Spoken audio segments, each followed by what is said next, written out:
تو این ویدیو قصد داریم که به درمان خانگی یبوست بپردازیم. هلو گایز، چطوری دوستان؟ امروز قصد داریم که با هم به 10 تا از مواد غذایی که میتونه برای یبوستمون خیلی خوب باشه و بتونیم که این مشکل رو برطرف بکنیم به اونها میپردازیم و سعی میکنیم که دونه بدون اونها رو بررسی بکنیم. مطالبی که داخل این ویدیو گفته میشه همش بر اساس مقاله هایی هستش که توی دنیا چاپ شده و میتونه که برای یبوست شما کمک بکنه که بتونیم که این مشکل رو خیلی سریعتر و بهتر رفع بکنیم. اولین مورد آبه. مصرف مقدار کافی آب در طول شبانه روز میتونه که باعث نرم شدن مدفوع بشه و توصیه میشه که روزانه حداقل 8 لیوان آب بنوشید. دومین مورد مصرف میوه هاست. میوه های مثل هلو، آلو، خرما، سیب به دلیل حاوی فیبر قابل محلول در آب میتونه که باعث رفع یبوست بشه و برای یبوستتون موثر باشه. سومین مورد مصرف سبزیجات. سبزیجات خام مثل خیار به دلیل مقدار کافی آب و فیبر میتونه که باعث عملکرد بهتر روده بشه و یبوست شما رو بهتر بکنه. خب بچه‌ها، رسیدیم به یکی از قسمت‌های مهم که مصرف غلات کامله.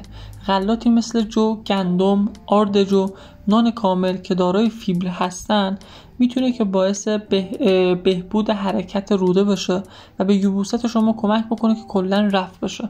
پس هر زمان که احساس کردین که یبوست دارین میتونید که با مصرف گندم، با مصرف آرد جو این مشکلتون رو برطرف بکنید. پنجمین مورد مصرف حبوباته مثل لوبیا، عدس، نخودچی همگی دارای زیادی از فیبر هستن که استفاده از اونا میتونه که باعث بهبود حرکات روده بشه و یبوست شما رو رفع کنه. مورد 7 توت ها هستن مثل توت فرنگی، توت سیاه که مقدار زیادی فیبر دارن و استفاده از اونها به حرکات روده کمک میکنه. هشتمین مورد کاهو هستش. استفاده از کاهو میتونه که باعث نرم شدن مدفوع و افزایش حرکت روده بشه. نهمین مورد آووکادو هستش. استفاده از آووکادو به دلیل اینکه فیبر خیلی زیادی داره باعث رفع یبوست میشه. میرسیم به آخرین مورد یعنی زیتون، میوه بهشتی. مصرف زیتون به خصوص زیتون سیاه که دارای خواص ملینی هستش میتونه که باعث رفع یبوست بشه.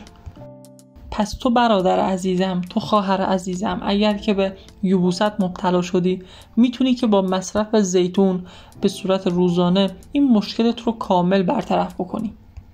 مرسی که تا اینجای ویدیو با من همراه بودی. امیدوارم که بهت کمک کرده باشم که چطور بتونیم یبوستمون رو رفع بکنیم.